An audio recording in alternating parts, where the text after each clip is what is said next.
even though the president is on vacation, he hasn't slowed down, and he held a wide-ranging press conference yesterday.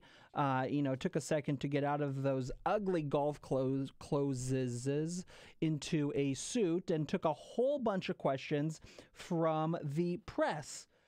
One of which focused on Senate Majority Leader Mitch McConnell. Now, a little background on Mr. McConnell. Yes, he failed to repeal and replace Obamacare, for which we are thankful for that failure. Thank you, Susan Collins. Thank you, Lisa Murkowski. Thank you, John McCain. Painful to say, kinda, but it does feel like the legislative repeal effort is dead. So there's that.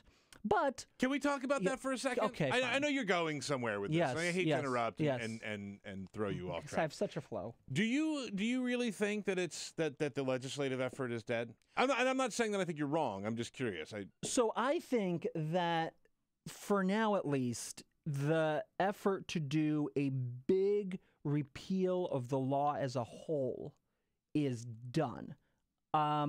I think they will continue to chip away at the law through regulation. States will try to do different things.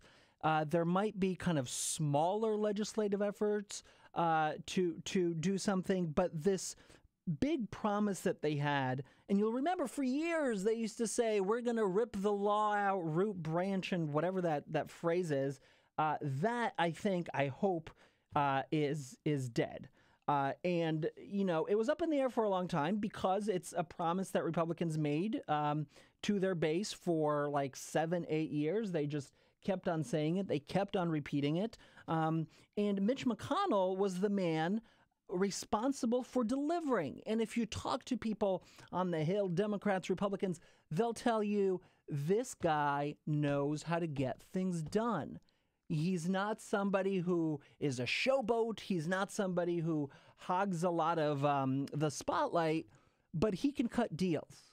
He can figure out how he needs to tweak a bill just a little bit to get the votes he needs. Now, he wasn't able to do that on healthcare, clearly, and again, we salute that. But that's because, he had it coming from both sides. He tried to make the bill more conservative, in the sense more draconian, and take away coverage from people. And you had the moderate Republicans really concerned about that. And then he tried to placate the moderate Republicans by giving more money for states that have expanded Medicaid or have opioid problems. The conservatives got mad at him. So there was really no clear route, given the slim majority that he has in the Senate, for him to do this. It was like just the nature of the problem, the nature of the law. And also, of course, because it's very hard to take away coverage from people. It's very hard to take away a benefit that many people have been struggling to get for so many years.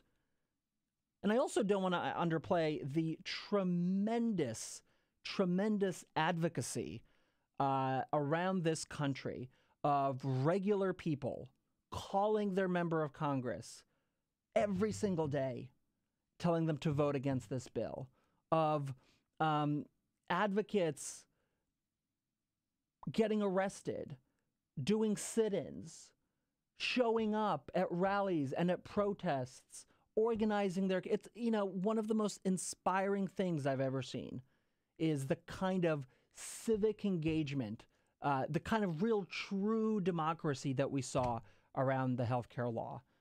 Children, people with disabilities really led this fight, became the faces of this fight, telling Americans across the country and telling lawmakers across the country what it actually means to take away coverage, putting a face on who would suffer.